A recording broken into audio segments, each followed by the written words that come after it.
네, 아시아경제와 함께하는 시간입니다. 아시아경제 위클리, 오늘은 박병희 기자와 함께합니다. 안녕하십니까? 예, 안녕하십니까? 네, 일단 지난주 글로벌 증시 흐름부터 좀 체크를 하겠습니다. 지난주에는 좀 주춤거리는 양상이었는데요.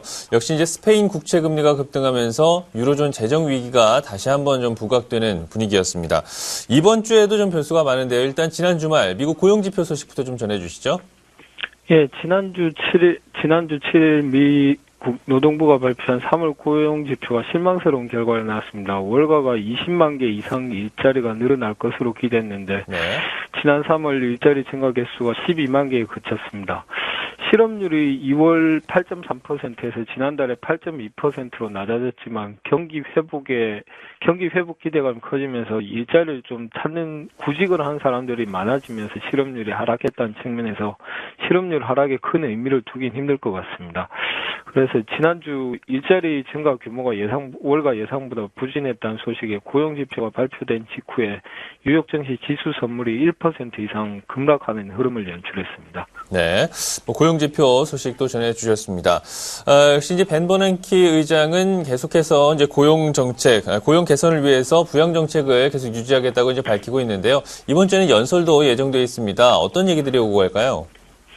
예, 앞서 벤 버냉키 연방준비제도 이사회 의장이 전미기업경제협회 컨퍼런스에서 실업률을 계속 낮추기 위해서 부양 정책을 지속할 것이라고 밝힌 바 있습니다. 네. 덕분에 지금 월가에서는 지난주 부진했던 고용지표가 오히려 벤 버냉키 의장에게 추가 부양을 할 수 있는 구실을 마련해 준 게 아니냐는 분석도 제기되고 있습니다.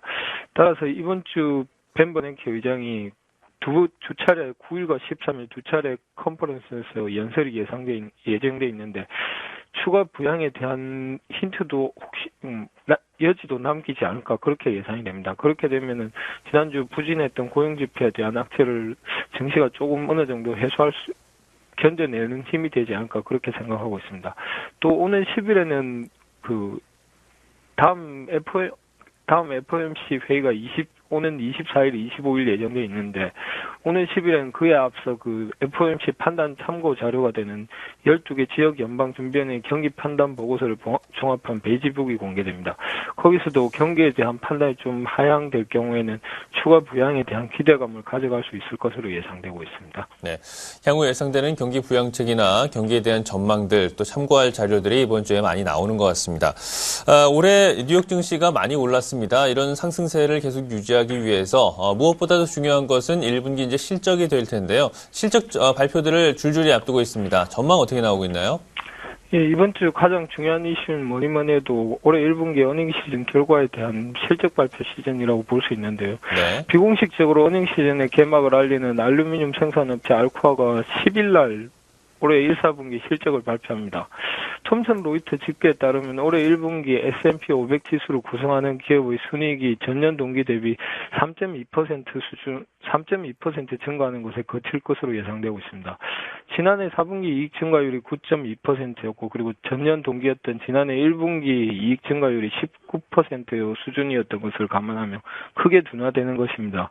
그나마 톰슨 로이터 집계는 낙관적인 편인데 신용평가사 스탠더드 앤 푸어스의 캐피탈 IQ는 순이익 증가율이 0.93%에 그칠 것으로 예상했고 일각에서는 2009년 3분기 이후 처음으로 순이익이 전년 동기 대비 줄어들 것이라는 예상도 제기되고 있는 상황입니다. 네, 일단 예상보다는 이익 증가율이 크게 둔화할 가능성이 있다는 얘기가 되겠는데요. 그동안 눈높이가 조금 높아져 있는 상황이기 때문에 이것이 또 실망으로 비춰지지 않을까 또 걱정이 됩니다.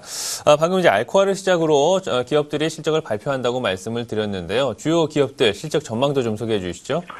예, 이번 주 말씀드렸던 대로 알코아가 10일이고 그리고 구글이 10일 그리고 13일에는 JP모건과 웰스파고가 분기 실적을 내놓습니다. 알코아는 2개 분기 연속 적자를 기록할 것으로 예상됩니다. 지난 팩트셋 리서치 설문 결과에 따르면 지난해 4분기 알코아가 0.03달러의 순손실을 기록했었는데 올해 1분기에도 0.04달러의 주당 순손실을 기록할 것으로 예상됩니다. 매출도 전년 동기 대비 3.1% 감소하고 그리고 3개 분기 연속 감소가 예상되고 있습니다.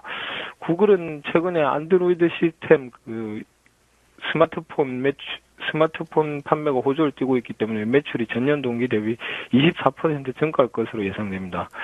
은행주인 JP모건과 웰스파고의 희비는 엇갈릴 것으로 예상되는데 JP모건의 매출은 전년 동기 대비 4.8% 감소하는 반면 웰스파고 매출은 전년 동기 대비 13.4% 증가가 예상되고 있습니다. 네, 뭐 기업마다 지금 다른 전망이 나오고 있는데요. 관련 업계에 미치는 영향들 우리 시장에서도 고려를 해봐야 되겠습니다.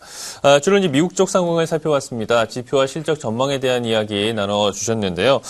이제 1분기가 끝난 만큼 각종 통계가 나올 것으로 예상이 되고 있습니다. 유럽과 중국의 중요 이벤트도 좀 소개해 주시죠.